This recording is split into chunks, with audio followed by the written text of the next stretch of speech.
Hey there cheese lovers, welcome back to our channel. Today we're diving into a topic that's essential for every cheese enthusiast, how to tell if your cheese has gone bad. We all love indulging in different types of cheese, but it's crucial to know when it's time to say goodbye to that beloved will or wedge. So let's get started. Why is it important to know if your cheese has gone bad? Well, cheese is a perishable food and it can spoil, harboring harmful bacteria that might lead to foodborne illnesses. So, understanding the signs of spoilage not only ensures your safety, but also guarantees you're eating your cheese at its best. So, how can you tell when that cheese has gone bad? Spoiled cheese loves to play dress up, showcasing mould growth, ominous discoloration, and adopting a slimy, greasy texture. It's like cheese's way of telling us it's not feeling its best. But wait, there's more. The smell. Oh, the smell. It can range from rancid to sour, sending warning signals to your nostrils. In this video, we're going to look at each of those characteristics and help you to identify the signs that your cheese has gone bad. First up, unwanted mould growth. The notorious suspect. Now, mould growth on cheese is like a culinary art. It can be both a delightful masterpiece and a potential disaster.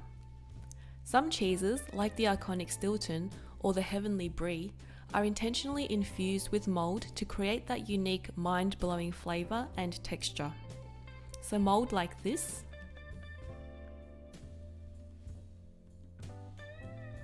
and this,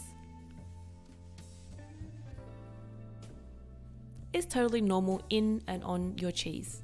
As a matter of fact, that mouldy magic is not just safe, it's downright desirable and delicious. But, and here's the twist, if mould starts growing unintentionally, or, horror of horrors, if it's not kept in check, it can turn your cheese adventure into a nightmare. Uncontrolled mould can unleash spores and toxins, transforming your favourite cheese into a potential danger zone. And guess what? Different moulds bring different colours to the party. Blues, reds and whites, creating a vibrant palette on your cheese canvas. So if you see anything like this,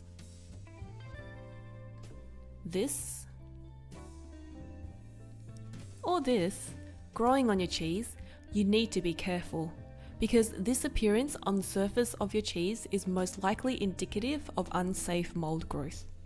Don't take any chances. If your cheese seems off, if it's giving you those bad vibes, it's time to say goodbye and part ways. I'm leaving a link on the top right hand corner of your screen for our video on the different types of mould that can grow on cheese. Another factor that can affect the colour of cheese is light oxidation. First, one of the most common questions I get asked is, why is cheese yellow? Beta-carotene, found in generous amounts in cow's milk, is the wizard behind the curtain, responsible for that iconic yellow colour we associate with most cheeses. It's like the golden ticket, transforming ordinary milk into this captivating, eye-catching shade that we all know and love. However, when cheese faces the mighty force of light, beta-carotene loses to its arch nemesis. It's broken down, leaving the exposed part of the cheese looking much whiter. Looking at this animation, you can see how light can play tricks on cheese, turning it from vibrant yellow Gruyere to a paler shade. That's the devastating power of light oxidation in action. How can we avoid this? Proper cheese storage, of course. By shielding your cheese from excessive light exposure, you're preserving its radiant golden glory. Keep watching and we'll give you some great tips on how to keep your cheese at its best a little bit later. Browning. Finally, browning is another sign of spoilage that can appear in cheeses like Gouda and Parmesan. Effectively, browning is the result of a complex reaction between sugars and amino acids. The amino acids come from the breakdown of protein in cheese. This can result in a buildup of sugar, which, when combined with warmer temperatures and lengthy storage, can cause Maillard browning. In general, any significant colour change in cheese can be a sign that the cheese has spoiled. While this may not necessarily mean that the cheese is not safe to eat, its flavour and texture will definitely be suboptimal. As always, if unsure, discard. Moving on to texture, the tactile experience can reveal much. Hardening or cracking. Hard cheeses such as cheddar may exhibit hardening or cracking due to moisture content changes and bacterial activity. These cheeses here are showing signs of spoilage because they haven't been stored or handled properly. Watch out for undesired hardening and excessive cracking both on the rind and in the paste of the cheese. To prevent cracking, it's important to store your cheese in a cool place with good air circulation. Moreover, the right humidity conditions will reduce the risk of cracking. Sliminess. Soft, white mould cheeses like Camembert might turn slimy, indicating undesirable bacteria. Camembert cheese is made by adding Penicillium candidum, a type of white mould, to the milk. The mould grows on the surface of the cheese and helps to create its characteristic bloomy rind. However, if the cheese is not properly stored, other types of bacteria can grow and cause spoilage. When this happens, the cheese can become slimy and develop an off-putting odour. Grittiness on the rind.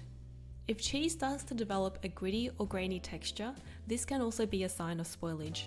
Actually, this type of spoilage can be particularly obvious in soft washed rind cheeses.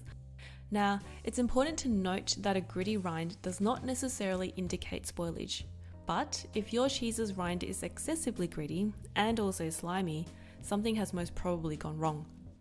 To be safe, we'd recommend that you discard it. Unpleasant cheese odour. The intriguing world of smell. Spoiled cheese loves to send out distress signals, producing odours that range from pungent to rancid. Pungent and acrid. A cheese's aroma can offer profound insights. Firstly, ammonia is one of the most common chemicals that can be present in off cheese. It's produced by bacteria that break down the protein in cheese, and it has a strong, pungent smell that is similar to cleaning products or urine. Ammonia is more commonly found in aged or blue cheeses, where it can be a natural byproduct of the cheese-making process.